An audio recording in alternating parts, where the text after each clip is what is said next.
On va passer maintenant à Madagascar avec les folles dépenses pour les campagnes électorales les plus chères de la planète. Les campagnes électorales sur l'île de Madagascar figurent parmi les plus chères de la planète. C'est une récente enquête dont la publication a relancé le débat sur le financement des partis politiques à quelques semaines des élections générales. Cette enquête est financée par l'Union européenne et réalisée par des chercheurs. Et selon l'enquête, l'actuel président Eri Rajaonarimampianina aurait englouti 43 millions de dollars pour sa campagne victorieuse de 2013. Alors, rapporté au nombre de voix qu'il a obtenu, c'est-à-dire 2 millions de voix, ces dépenses font de la présidentielle qui s'est déroulée il y a 5 ans les plus chères du monde, avec 21,50 dollars dépensés pour chaque voix obtenue. L'actuel chef de l'État devance son homologue kenyan, Uhuru Kenyatta, qui a dépensé 21,16 dollars par électeur, très loin devant les deux rivaux de la Maison-Blanche.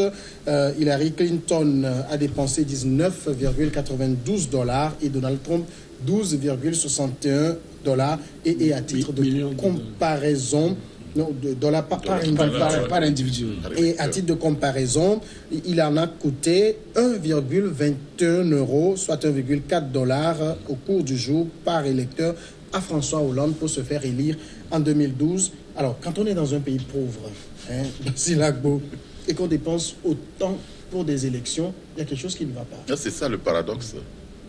Quand j'ai lu les enquêtes, les résultats de ces enquêtes-là, c'est un paradoxe. Parce que Madagascar, ce que vous avez là-bas, il n'y a même pas de route. Il n'y a pas de route. Et le pays, ce n'est pas un pays qu'on peut envier, Madagascar. Et dire que pour une élection, le président dépense une telle somme, il dit, mais qu'est-ce qui se passe? Est-ce que les gens ont besoin de faire ça? Ou alors, comme on le dit, il paraît qu'il y a un système de blanchiment d'argent sale qui circule là-bas. Parce qu'en fait, on n'en avait pas besoin. On n'avait pas besoin d'utiliser autant pour une campagne électorale. Et donc, ce qu'on peut en conclure, c'est que les gens utilisent la campagne pour blanchir leurs sous. Et puis, quand le président s'installe, il favorise toujours le blanchiment d'argent sale. Et c'est ça qui est un peu... C'est pernicieux. C'est pernicieux. Dans un pays où les routes sont inexistantes, et où pour accéder même à la capitale, c'est très difficile. Les véhicules font beaucoup de misère avant d'arriver à la capitale. Et donc, un pays comme ça, c'est une honte. Moi, je dirais, c'est une honte. Francisco, une réaction? Oui, effectivement, je prends là où il a chuté. C'est une honte. Et pour Madagascar, un pays qui est déclaré pauvre, moi, je crois qu'il faut que le FMI et la Banque mondiale, les PNUD et autres, qui classent les pays, les déclassent. Qu'ils deviennent en même temps un pays riche.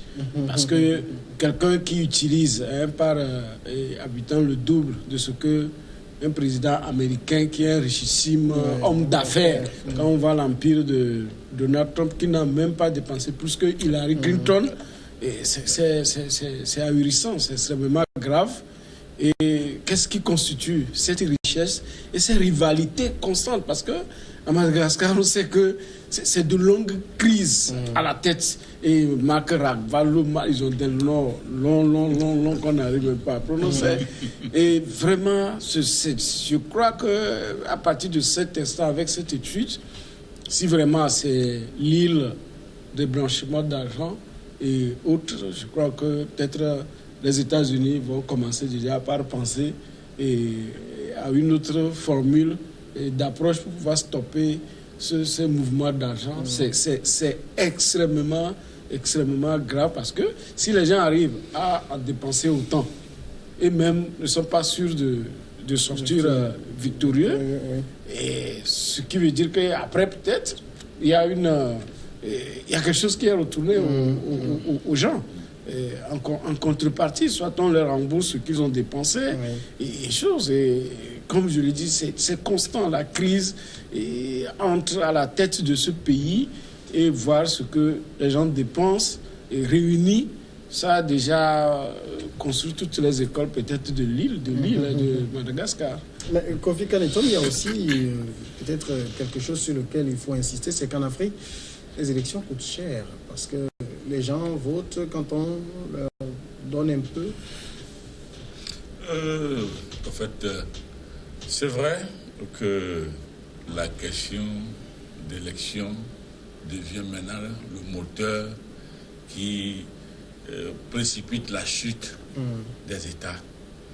Parce que quand j'ai regardé un tout petit peu le Bénin tout dernièrement, avec Patrice Talon, avec Sébastien Javon, c'est de l'argent qui a coulé. Et quand je vois parallèlement cela, une Chine qui vient donner 1 million ou 2 millions de matériel, et on oblige la population à se mettre sous le soleil ardent, danser, suer, alors qu'autant de millions peuvent concourir à faire venir une seule personne à la tête de l'État. Je me demande, nous allons où? Alors, vous avez donné l'exemple du Bénin, je voudrais insister sur... Non, c'est un cas... Oui. On se rappelle l'actuel ministre d'État, l'ancien président de la BOAD, celui à Yaïbouni, il dit... il n'a pas pu gagner les élections parce qu'il n'a pas dépensé beaucoup d'argent, mais il a dépensé 6 milliards. Oui, c'est ce que nous sommes en train de dire. Regardez ce que ça représente, 6 milliards dans la vie. C'est Abdoulaye Bouchane, voilà. Pour un seul candidat. 6 milliards. Dans la vie d'un État, avec notre problème de santé, les formations sanitaires, ce que ça représente, l'éducation, vous connaissez les problèmes. Et l'emploi décent pour les jeunes, vous connaissez le problème.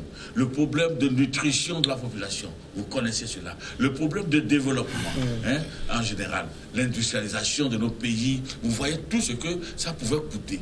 Si aujourd'hui, nous ployons encore sous la métropole, c'est parce que nous avons apprécié à consommer du pain. J'ai lu ça quelque part, manger du pain c'est chic, mais pour le fabriquer, le pain coûte de plus en plus cher parce que pour le fabriquer, il faut aller importer le matériel d'ailleurs.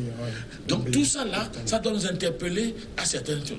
Si nous devons dépenser ce montant, ne serait-ce que pour aller chercher un fauteuil, et aller maintenant contracter des accords à l'extérieur pour plonger les pays dans des prêts afin de pouvoir prôner un développement, je ne sais pas quel développement on veut prôner.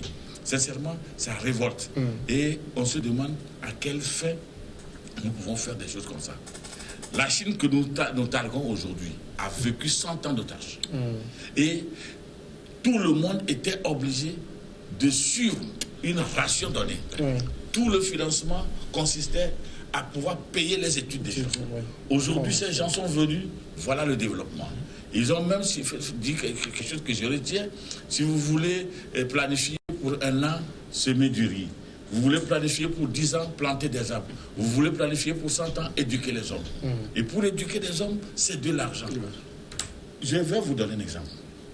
Aujourd'hui, nous voulons, avec l'ODD 4, créer des écoles inclusives. Ça veut dire qu'il y a une frange d'enfants qui n'accèdent pas à l'école parce que ces enfants portent des déficiences, par exemple, visuelles. Il faut des rampes. Des rampes d'accès. Des freins pour pouvoir permettre aux handicapés physiques, aux personnes handicapées physiques de pouvoir accéder aux classes. Et il faut un certain nombre de matériel pour pouvoir permettre à tout ce monde-là qui vous dit, avec cette intelligence qu'on n'exploite pas, on prend cette folie rien que pour rester. Et parce qu'on on sent qu'il y a 2 adversaires de taille qui vont venir et on injecte de l'argent. Ça veut dire que ce qu'il avait injecté, il va injecter plus parce qu'aujourd'hui, ses adversaires sont plus... 43 millions, ça fait déjà, je crois, 26 milliards de francs CFA. Prenons le salaire d'un agent subalterne au Togo et on verra combien d'argent on peut recruter avec cet argent jusqu'à la retraite. Mais si nous parlons seulement de Madagascar, mais chez nous ici, par rapport à la taille de notre pays, à la taille de l'électeur, si on veut C'est vrai que Si on veut dans rapprocher- le code électoral, il y a 500 millions, c'est le plafond, mais c'est largement dépassé. Non, non, non. Ici, quand vous voyez tous les gadgets que les gens se mettent, même qui sont en stock, je crois que Déjà même commandés. il y a des choses de 2010 qui sont déjà là, même en stock, qu'on n'a pas pu distribuer. Il y en a 2015, il y en a qui sont restés. Et on va vers 2020. Monsieur Koula, vous allez convenir avec moi que, afin de précipiter notre sous-développement, les gens ont créé des mots pour pouvoir, c'est-à-dire des phrases, pour pouvoir nous maintenir dans cette popularisation de la misère, parce que c'est au nom d'une démocratie ou d'une alternance que nous sommes Alors, obligés de mettre il y a une chose, Basile Agbo, c'est que pendant la campagne, l'argent tourne aussi. L'argent est dans le circuit. Les gens mangent bien, les gens boivent. Alors, finalement, on ne peut pas s'en plaindre, l'économie se porte mieux. Est-ce que Pendant c'est les 2 semaines l'économie de qui se guerre, porte mieux? Est-ce que c'est l'économie qui se porte mieux? Non. C'est le pays qui, peut-être, qu'on plonge dans des problèmes. Parce que aujourd'hui, vous dépensez, par exemple, ces milliards, ces millions, avec lesquels vous achetez les voix des populations. Et après, est-ce que ces populations que vous avez achetées dans leur conscience et qui vous ont élus, quel est leur avenir? Vous n'en avez pas pensé. Si on y pensait, on aurait pu prendre cet argent-là que vous avez, je ne sais pas d'où vous l'avez trouvé, mais pour après que vous soyez installés, créer des emplois. Mais on ne crée pas. On considère que ceux-là, on les a achetés, on a acheté leur voix, Voilà, Ah, on bah, et puis bon, allez, n'arrive plus rien. on n'avait plus rien. Alors, donnez- réclamer. Non, mais en fait, il va falloir également qu'on arrive à éduquer nos populations. Et parce que nous sommes ici, il faut qu'on en parle. Je réfléchissais en tout temps sur la boîte d'allumettes qui coûte 25 francs. Parce que quand j'ai regardé, j'ai constaté que ce n'est pas fabriqué au Togo.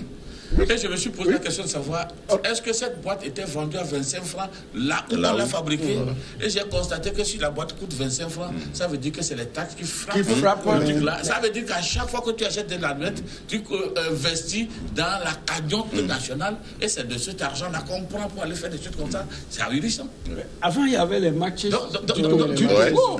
Donc, vous voyez, vous voyez, ça veut dire que chaque fois que le contribuable consomme, c'est qu'il paye des taxes. Tout à fait. Ces taxes-là rentrent où? Au trésor. Et c'est avec cette contribution-là que des gens prennent la folie d'aller investir jusqu'à ce montant-là. Le problème aussi, c'est que, bon, malheureusement, le temps est parti, c'est que pendant les campagnes, vous avez dans certains pays, même les véhicules, qui sont des véhicules de l'État, qui sont mis à disposition d'un candidat, et ça ne choque personne. Oui, effectivement. Non, ça choque.